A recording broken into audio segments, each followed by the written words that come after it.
बहुत बड़ी अपडेट आने वाली है अगले 48 घंटे में कि अमेरिका ने इजराइल को बोलकर हिजबुल्लाह के जो ऊपर हमले हैं उनको कुछ समय के लिए बंद करवाना है। ओके।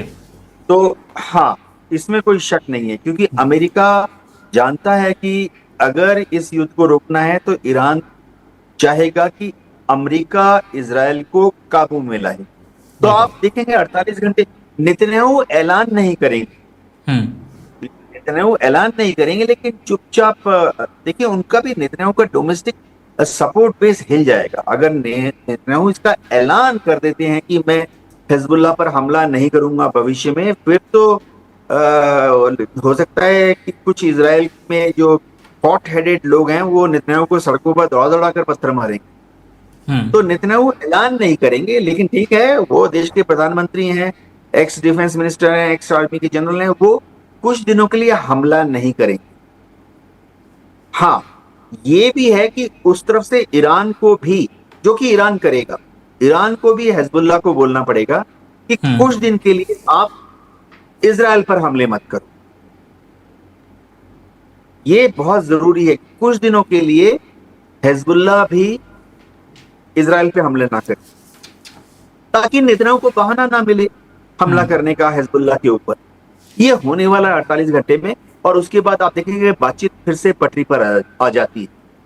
जी बिल्कुल, बहुत शुक्रिया सर देवनाथ जी, हम एक बार फिर वक्त देने के लिए, इतनी महत्वपूर्ण जानकारी साझा करने के लिए। अब देखते हैं, ये तो भविष्य के गर्भ में ही है कि आखिर समझौते की आखिरी कह सकते हैं आखिरी वक्त की घड़ी कब आएगी, आखिरी हस्ताक्षर कब होंगे। वह आपसे भी अब समझना चाहेंगे।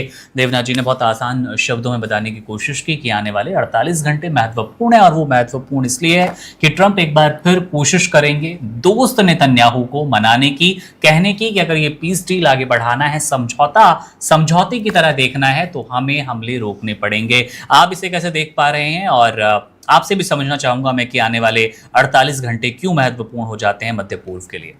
देखिए, महत्वपूर्ण तो हर एक घंटा है, और अभी ट्रंप जिस स्वभाव के हो गए हैं दूसरे कार्यकाल में, जिस तरह से अपनी बातों से पलटते हैं, सुबह कुछ और कहते हैं, शाम को कुछ और कहने लगते हैं, उस हिसाब से ट्रंप अगर अभी पीस डील की बात कर रहे हैं, अगले ही पल वो ईरान पर हमला करने की धमकी भी देने लगते हैं। तो ट्रंप की बातों पर भी हमें कितना भरोसा करना चाहिए, ये भी एक सवाल है। दूसरा, नेतन्याहू मानेंगे या नहीं। देखिए, नेतन्याहू के लिए, खुद के लिए, उनके राजनीतिक अस्तित्व के लिए, उनके दल के अस्तित्व के लिए, उनकी सरकार के लिए, और खासकर इजराइल जैसे देश के लिए ये जंग एक अस्तित्व का सवाल होता है। ईरान ताकतवर होगा तो जाहिर सी बात है उससे नेतन्याहू के देश पर खतरा होगा ही।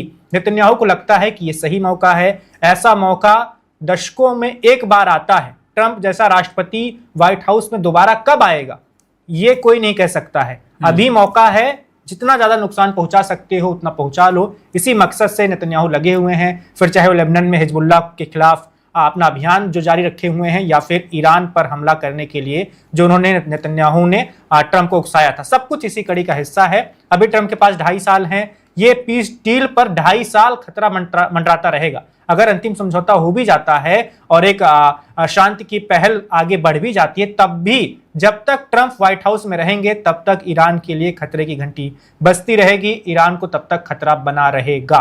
तो कोई भी समझौता अंतिम ना माना जाए जब तक ट्रंप व्हाइट हाउस में मौजूद है।